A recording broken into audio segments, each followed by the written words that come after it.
Welcome to X Connect. My name is Karim Kanji. Excited to have all of you here and excited about our guest today, Mr. Ken Seto, co-founder of Massive Damage with your brother Gary. Yes.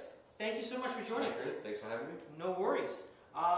So Massive Damage, you guys have built a very successful game in Please Stay Calm. Yeah. I was wondering if you can talk a bit about why the decision to create a game, not so much about the zombies, but on top of location-based and utilizing that whole thing. Okay, well I think what we really had kind of very vague ideas as to what we were doing when we first started. We knew we wanted to do something interesting. Yeah. And I think what we ended up doing is really trying to revolutionize the massive multiplayer space on mobile. Yeah. So the reason why it's location-based is it's something that's uniquely mobile. So you've seen these companies try to bring kind of like a World of Warcraft type of clone to the iPad or to the iPhone, and it works reasonably well, but it's not a very mobile experience. It's very much just translated the computer experience or the console experience onto mobile using whatever these kind of controls, and some of them do okay with it, some of them do not as well, or doesn't have that sticky factor. Yeah, it's not mobile first. It's like, let's just take this photocopy. Yeah, and I think I think there's still a lot of people doing that, and I think what we wanted to do was to create a truly mobile experience, but also embody all the depth of the traditional massive multiplayer online games. So things like persistent world, things like cooperative gameplay, things like guilds and teams, and of course massively multiplayer just combat. Yeah. Right? As well as so using location was an easy way for us to kind of create a uniquely mobile experience, also allow us to create new gameplay experiences that have not been seen before, and help us actually create this persistent world by using the real world. There's nothing more persistent than the real world. True. Yeah. Now that was, for an outsider looking in and seeing what it is that you and your brother have done in the past with other projects, one might say a very bold goal to develop this and maybe unrealistic. I'm curious, what sort of feedback did you get?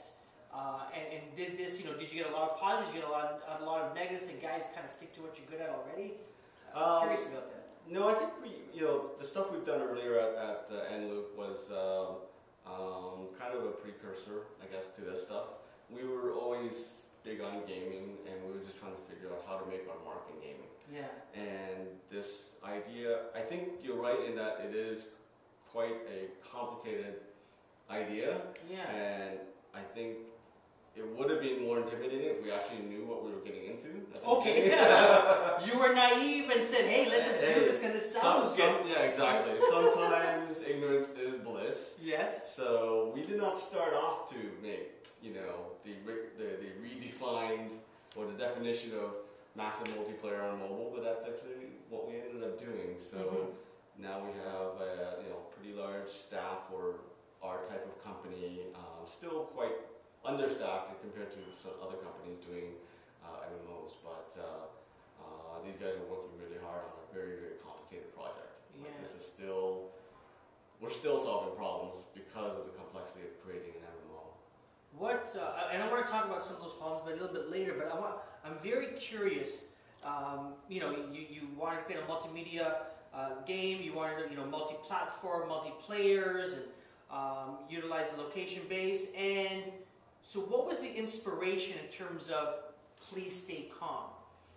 Well, I think we were determined to use location, and I think when we started looking at that, what were the more interesting ideas, I guess themes, as it were, to stack on top of it, and zombie apocalypse and surviving a zombie apocalypse was kind of a natural theme. It's obviously a popular theme, but also B, it uses the real world in a very I guess obvious manner. So it had a lot of synergy with all the existing items that you might find if Toronto got hit by a zombie apocalypse. You could go pick up your crowbars and knives and food supplies. it was easier to kind of match those two things together. So all the gameplay elements kind of came a little easier because of that, and we figured